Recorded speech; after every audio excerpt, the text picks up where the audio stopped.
That dinner was prepared as if it marked a special occasion, though no one ever said what we were celebrating. The table was covered with a white cloth, and the gold-rimmed porcelain plates were taken out of the glass cabinet, the kind reserved for important guests. Yellow light spilled across the surface, creating a kind of artificial warmth, as if dimmer lighting alone could soften the cracks running beneath everything. I arrived a little early. Not out of excitement, but because I needed a few minutes to steady myself before walking into that room. Familiar smells drifted from the kitchen: grilled meat, lightly browned butter, a bottle of wine just uncorked. They were so familiar that my chest tightened. When I was younger, I used to believe dinners like this were the safest place in the world. A place where we sat together and shared the small stories of our day, where laughter came easily, without effort. But everything changed after my father remarried. My chair was still there, yet the feeling of belonging was not. I sat down and quietly watched the way everyone spoke to one another. The conversations revolved around work, relationships, ambitious plans for the future. I listened, smiled when necessary, nodded when addressed, trying to make myself just small enough not to disturb the perfection they were carefully constructing. Sometimes, what hurts isn't a sharp remark. It's the quiet realization that you have become unnecessary in your own family. Sitting at that table, I felt like an uninvited guest who insisted on staying, like a shadow slipping through the golden light present, but never truly seen. She began with a very faint smile, the kind that seems harmless, yet sharp enough to make someone bleed without realizing where the cut came from. "I hear she's been very busy lately," she said, drawing out her words just enough to command attention. "With her job, cleaning houses and all, always getting her hands dirty. If this story touches you, comment 1. A soft ripple of laughter moved around the table. No one laughed loudly, no one clapped or openly mocked me. It was just thin laughter, delicate and brittle, falling like tiny shards of glass. I sat there and felt each piece press into my skin. I knew she wasn't lying. I do that job. I earn my money through sweat, through early mornings and late returns home. But the way she said it, the way she lingered on the word cleaning, stripped it of dignity. It stopped being honest work and became a label pasted across my forehead, a quiet signal to everyone else. I stood somewhere beneath them. She tilted her head, her eyes gliding over me as if assessing a display item that didn't quite meet the standard. She was never very good at school anyway.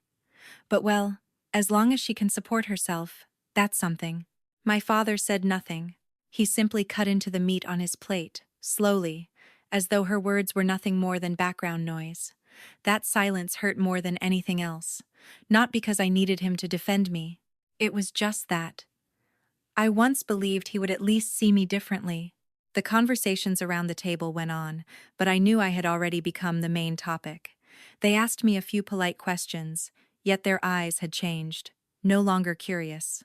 Now there was pity mixed with a trace of disdain, the kind of emotion people believe they can hide behind good manners. I lowered my gaze to my hands resting on my lap. The small scratches were still there, marks from everyday work. I had never been ashamed of them. Not until that moment. Some pain isn't loud. It doesn't make you burst into tears right away.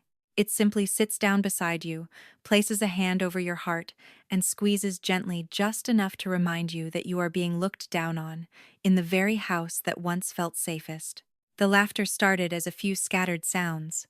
One person let out a chuckle, another followed, and soon the whole table was wrapped in that almost cheerful noise. It wasn't too loud, not rude enough to call out, but it was enough for me to understand.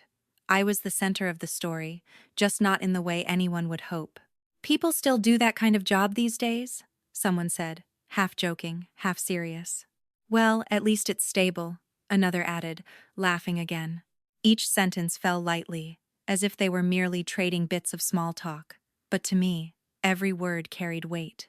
They pressed against my chest, forcing me to breathe slowly so no one would notice the trembling. I looked up and met the eyes of a few relatives. One smirked, one watched me with thinly veiled pity. Another tried to appear neutral, yet the curve of their mouth betrayed them. In that moment, I understood that I was no longer a whole person in their eyes. I was a story to tell, an example to compare against, a warning for their children about what not to become. My father's new wife lightly rested her hand on her wine glass, swirling it gently, as if savoring the outcome she had carefully arranged. "We all have our own choices," she said, her voice so soft it was almost impossible to resent. "It's just that. Not every choice leads to success." The table laughed again. I felt my cheeks burn, while my hands turned ice cold. I wanted to stand up, to leave that room immediately, but something held me in place. Maybe it was pride. Or maybe it was the small, stubborn part of me that still hoped someone would speak up, that a voice would cut through the laughter and say, "That's enough." If you've ever been looked down on by your own family, comment 1. No one said anything. My father remained silent. The sound of cutlery against porcelain rang out dry, steady like the ticking of a countdown to something inevitable.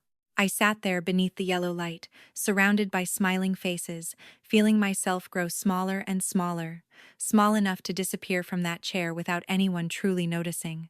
And just when I was about to believe I was nothing more than a joke, my heart grew strangely calm, because sometimes, when people laugh too early, they don't realize that the most important part of the story hasn't even begun. I said nothing. While the last traces of laughter still lingered in the air, I chose silence. Not because I had nothing to say, but because I understood that sometimes words are too small in a room that has already decided who you are. I sat up straight, resting my hands lightly on my lap to hide their trembling. The yellow light was still gentle. The wine still shimmered in its glass.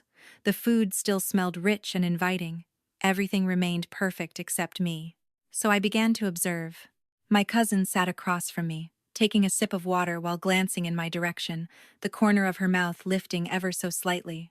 Her expression wasn't exactly cruel, just curious, touched with a hint of self-satisfaction, as if my existence had just confirmed she was on the right path in life.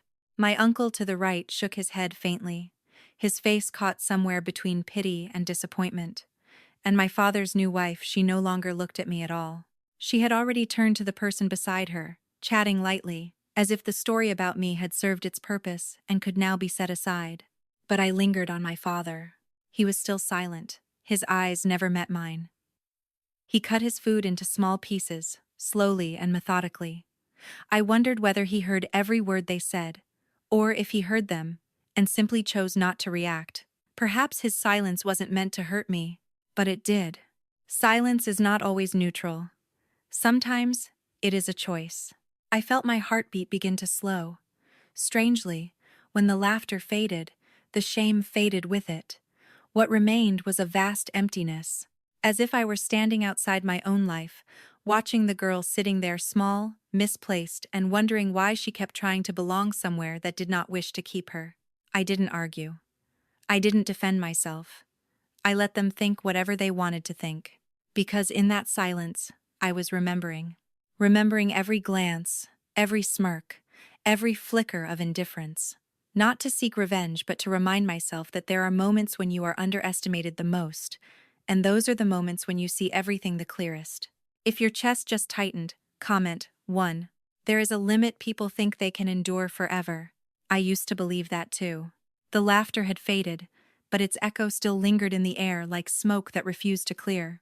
I could hear someone starting another story, trying to steer the dinner back towards something normal, as if what had just happened were nothing more than a brief form of entertainment, and I had been the act that just concluded. Then my father's new wife set her wineglass down and smiled softly. "Actually," she said, her voice still smooth as silk, "every family has someone who's a little different. We're no exception." This time, no one laughed out loud. Just a few restrained chuckles, quickly swallowed. But I heard them. I heard them so clearly it felt as though someone had pressed my head down against the table, forcing me to stare at the place they had assigned me. Different. The word hovered there, deceptively gentle. Not cruel enough to protest. Not sharp enough to defend against. But heavy. Heavy with implication. Different meant less. Different meant behind. Different meant the quiet, cautionary tale folded neatly into family gatherings. And in that moment, I understood something with painful clarity. Sometimes people don't need to insult you directly. All they have to do is define you softly, publicly, and let the room agree. A word polite enough not to be called an insult, yet cold enough to stamp me as the outsider. I looked around. No one objected. No one said, "That's enough." Their eyes either avoided mine or lingered on me a second too long. The room was still warm, but I began to feel cold. I had been silent long enough for them to believe I would keep sitting there, offering a weak smile and accepting the role they had written for me. My hand tightened slightly around the edge of the tablecloth. My heartbeat no longer trembled. It slowed, steady and clear. A strange feeling spread through my chest, not explosive anger, but a ruthless calm. Like the surface of a lake before a storm. I lifted my head. Different doesn't mean inferior. My voice wasn't loud. But in that moment, every other sound seemed to fall away. I looked directly at her, then at each person around the table. I didn't look away. I'm not ashamed of my job. I'm not ashamed of the path I chose. If there's anything to be ashamed of, I paused, feeling my heart tighten once more. It's a family finding amusement in belittling one of their own. No one laughed. This silence was different from before. It wasn't indifference. It was heavy, hollow, like someone had just pulled away the tablecloth and exposed the artificial perfection underneath. And for the first time that entire evening, I didn't feel myself shrinking. I didn't need to say more. "If you're still here, comment 1. After my words, the room sank into a heavy silence. No one looked directly at me, yet no one felt natural enough to resume the unfinished conversations either. The soft hum of the air conditioner above suddenly became strangely loud. A spoon brushed against the side of a glass, dry, brittle, then went still. I knew I was standing at a boundary. Either I would sit back down and let everything pass like an unpleasant gust of wind, or I would say the last thing, the thing I had probably held inside for far too long. I looked at my father. He was still silent.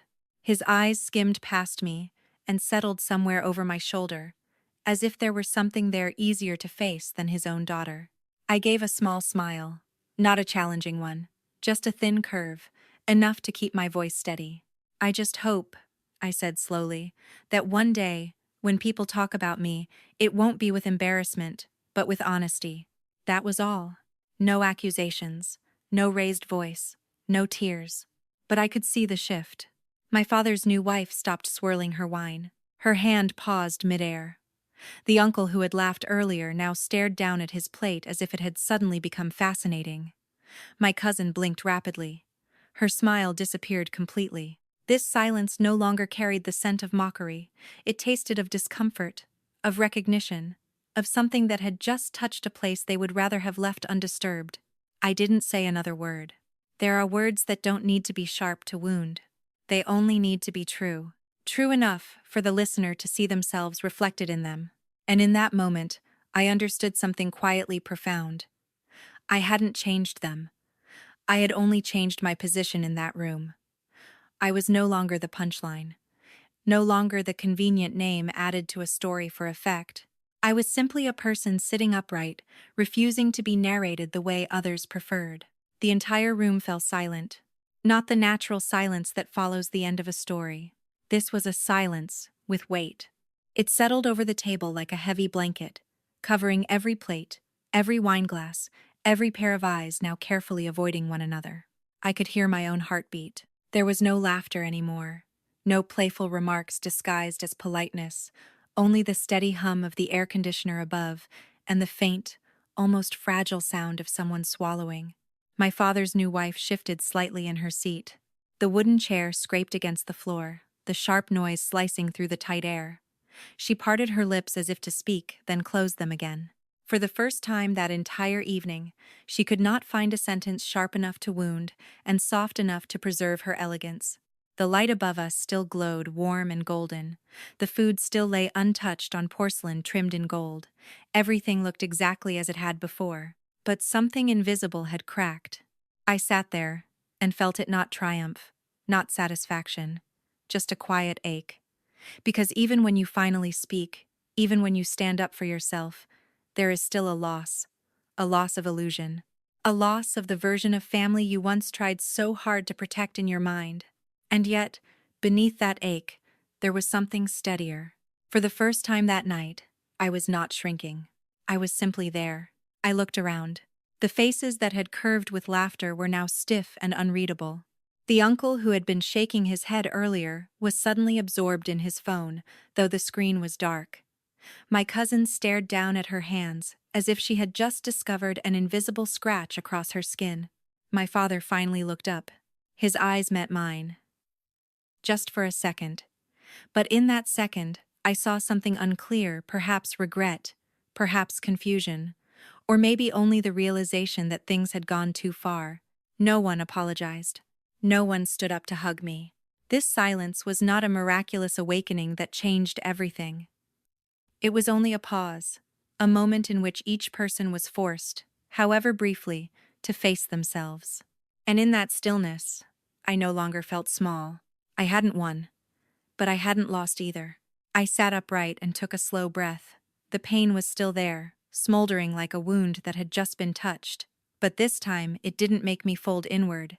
It simply reminded me that I could still feel. The room remained quiet, and for the first time that evening, the silence was on my side. The ones who had laughed were now uneasy, unsettled. I could see it clearly, even though no one dared to say it aloud. The uncle sitting to my right was the first to react. He cleared his throat, as if he had swallowed something unpleasant. His hand hurriedly reached for his glass of water, taking a long sip even though it was nearly empty. His eyes no longer dared to drift in my direction. They moved restlessly around the room, searching for something safe to land on. My cousin, who had been giggling earlier, now bit lightly on her lower lip. The smile had completely vanished, leaving behind a strange emptiness on a face so used to confidence. She kept twisting the ring on her finger, an unconscious gesture of someone trying to conceal their unease. My father's new wife still held herself upright, but I noticed the smallest changes. Her fingers no longer grazed the stem of her glass with effortless poise. They tightened, then loosened. She opened her mouth as if to speak, yet the words seemed to catch in her throat. The sharp elegance she wore so easily before had turned awkward. The air in the room grew heavy, as though someone had quietly drained the oxygen from that warm space. The conversations about careers, success, future plans, all of it faded into something dull and colorless. No one felt natural enough to boast anymore while my words still hung over the table. And I realized something strange. They were not unsettled because I was strong. They were unsettled because I had not reacted the way they expected. I didn't cry. I didn't storm out. I didn't slam my hand against the table. I simply told the truth calmly. And that calmness left them with nowhere to place me. Perhaps they were used to my silence, used to watching me shrink each time I was compared. But tonight, I did not fold inward. I looked at them not with anger, not with accusation, just looked. And in that gaze, I saw them the way children look when they've been caught doing something they know they shouldn't. No one would admit it, but everyone understood a line had been crossed. Their discomfort did not make me feel victorious. It only made me sad. Because sometimes, the most painful thing is not being mocked. It is watching the people you love realize they have hurt you and not know where to begin making it right. The truth doesn't arrive like an explosion. It arrives quietly. I placed my napkin down on the table, the movement slow and deliberate, as if I were closing the final page of a book. No one urged me to continue. No one dared interrupt. I looked at my father once more, then let my gaze drift across each familiar face, the same faces that, not long ago, had treated me like a side story. "I'm not here to ask for approval," I said softly, my voice barely above a whisper. "Because the truth is, I stopped belonging here a long time ago." A few heads lifted. "I came tonight to tell you that next month I'm moving. The contract is signed. I've already been working the new job for 2 months." No one knew. The words didn't need decoration. They didn't need drama. They simply settled into the center of the table, steady and undeniable. For a moment, no one even breathed loudly enough to be heard. The shift in the room was almost imperceptible, but it was there. Surprise first, then calculation, then something harder to name. I hadn't defended myself with explanations. I hadn't listed achievements. I had simply made a decision. And in doing so, I stepped out